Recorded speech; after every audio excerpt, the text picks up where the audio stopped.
idol, meron tayong gawa dito na L300 Euro 4. Ito kay idol. Kasi naramdaman niya rito. Ang naramdaman ni boss dito para na siyang, kumbaga parang may loose compression o singaw na medyo nababawasan yung hatak ng ating sasakyan, ano. Yun ang isang ano na kala mo sinisinok. Ayun, kaya total sa laki din naman ng tinakbo na yung sasakyan ni boss, talagang isa nating sinuggest yung ating EGR valve tsaka intake manifold. Ayun, tignan nga natin kasi nakalas na po natin, ano. Yun, ito nga yung ating EGR valve, mga idol, no. Yan, no. Ito sa EGR valve natin, hindi naman talaga sobrang carbon sa na-check natin. Ayan, kaya lang sana hindi naman siya sobrang carbon.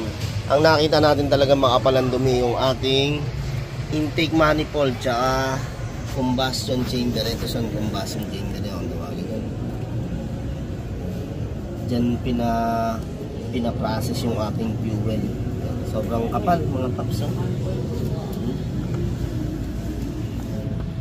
Kaya kahit pa paano nahirapan tong ating sasakyan dahil hindi na makahinga. Ito yung nakita natin talagang sobra na ang dumi, halos nababasa na yung ating throttle body sa langis. Yan. Kaya yung mga idol, no, pagka dalhin nyo muna dito sa amin, check natin kung nakakaramdam man kayo ng medyo iba yung takbo ng sasakyan, medyo kinakapos. Ayan, dito test drive lang natin, pwede natin ma-check yan. Ayan yung kapal ng dumi niya yan na carbon, mga paps. Nababarahan na yung pinakabutas dito ng dalawa yan, no. Halos kasi hindi na siya makalabas dito sa dumi, sa dami ng carbon. Ayun.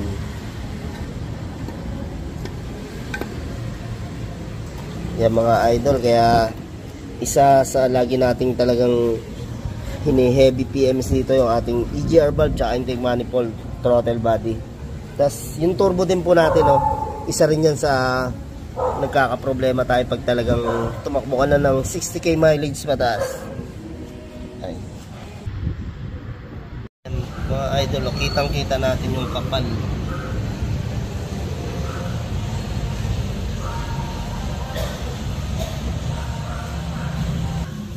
Ayan, sisiputin natin ngayon ito mamaya ng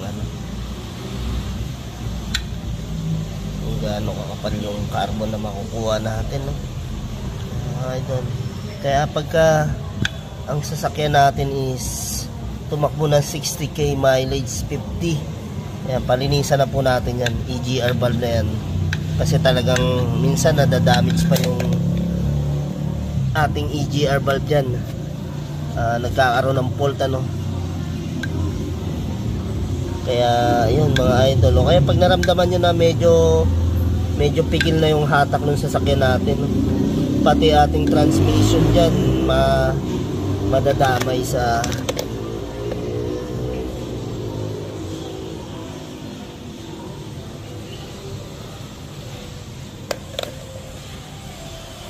yan, transmission natin persado rin siya dahil nga sa hirap yung ating makina sa kapal ng carbon.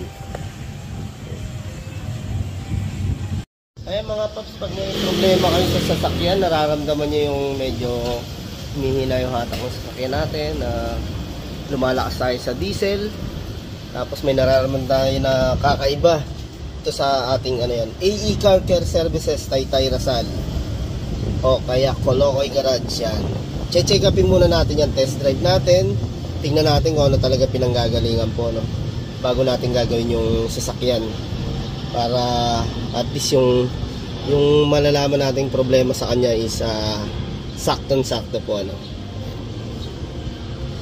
Dito lang po kami sa Taytay Rizal. Ayan, mga paps, sa 100 kilometers mileage yan yung carbon nyo.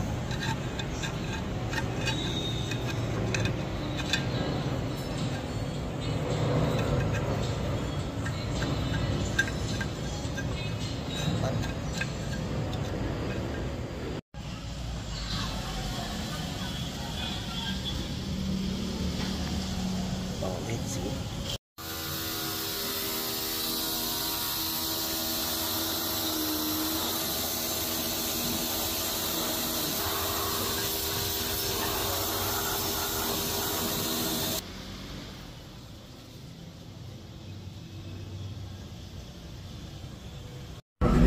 Ayun, dito rin pala galing yung ibang langis talaga, oh. Lumalabas na sa ating throttle. Galing dito sa ating intake manifold tsaka combustion chamber, yan, oh. Kaya ilinisin na po natin yan, yung sobrang kapal na yan.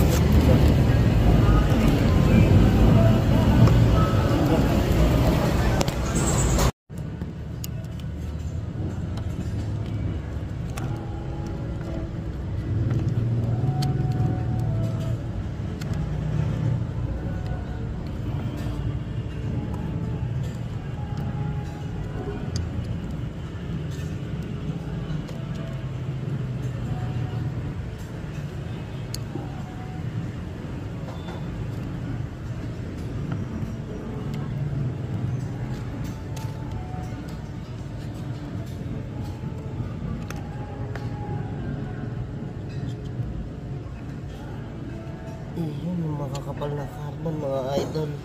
Pag pumasok sa ating intake manifold dyan, tapos yung pinaka tuburon tsaka EGR, talagang magbabara. So, lilinisin muna natin. Kaya mga idol, lilinisin ko muna, ha. Wala bagsak. Ayun mga idol, ito na nga yung intake manifold natin na kanina na sobrang kapal. Ayun, no, wala ka na makikitang ano ngayon, dumi. Ito na lang kaming dalawa ni Kunokoy, yun. Makikita natin madumi dahil nga sa okay, ayan, sakit. Kaya pasyal na kayo mga idol, no. Thank you. Okay, yung mga idol, nalinis na nga natin yung mga pinaka-combustion. Basta kailangan lang yung bandang labas ang ating susungkitin dyan, wag na yung bandang loob, ano, para hindi napasukan ng bawal mapasukan ng mga buho-buho yan. Kaya yan, sa malinis natin yung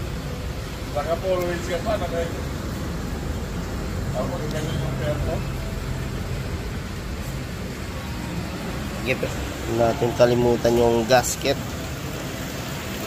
Okay, yung mga paps, ikakabit na nga natin, no? Throttle.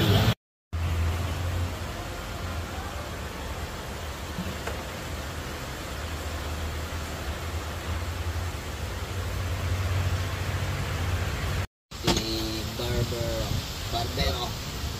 Kinakabit na nga po namin EGR. Kinain na namin, baka init pa ng iba. Yan, kinakabit na nga po namin yung pinaka EGR valve. Ayan. Ayan mga idol. Tapos isusunod na nga natin dito kay boss yung kanyang turbo, dahil sa mataas na rin po yung tinakbo. Kita natin yung mga naglalangis. Yon, ang lakas lang talaga ng ulan ngayon. Yung mga idol, ganda lang. Bali, sinasalina na nga po namin ng kulan, no? Drainay namin yung kulan para hindi tayo magkalat ng malangis din po kasi ang kulan na yan. Yan. Tapos kung bagong palit naman yung kulan mo, pwede pa natin ibalik, kaya pwede natin saurin.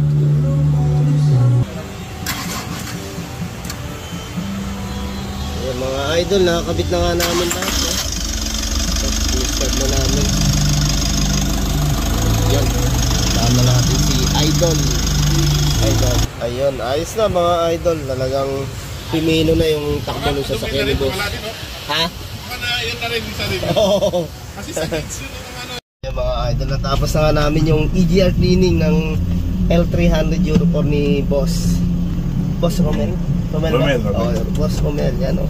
Test drive kami dito. Salamat nga rin ako, napanood ko sa YouTube. Kung hindi, Hanggang ngayon, nag-ano pa ako eh. Nangangamba pa ako sana kung magagilap na ano eh. Oo, yung talagang pwedeng pagkatiwalaan. Dito sa atin, talagang mapapagkatiwalaan. Ayan.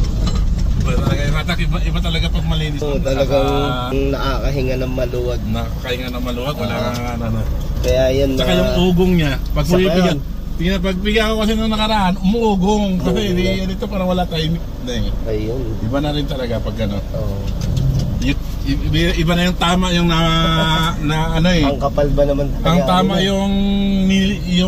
yung dahilan. Oo. Mahirap yung papalitan ka tapos mali yung hindi naman yun pala tumbok. Ayun, gastos, doble. Gastos, doble. Oo. Kaya ayun. Hindi, bitaw pala. Maano na eh. Ayos. Maangat na. Oo. Ano na ako. Salamat nga ako, malapit lang. Thank you. Ano lang, kahit pag motorik ko, kaninang umaga, di ba? Oo. Tanong-tanong pa ako doon eh.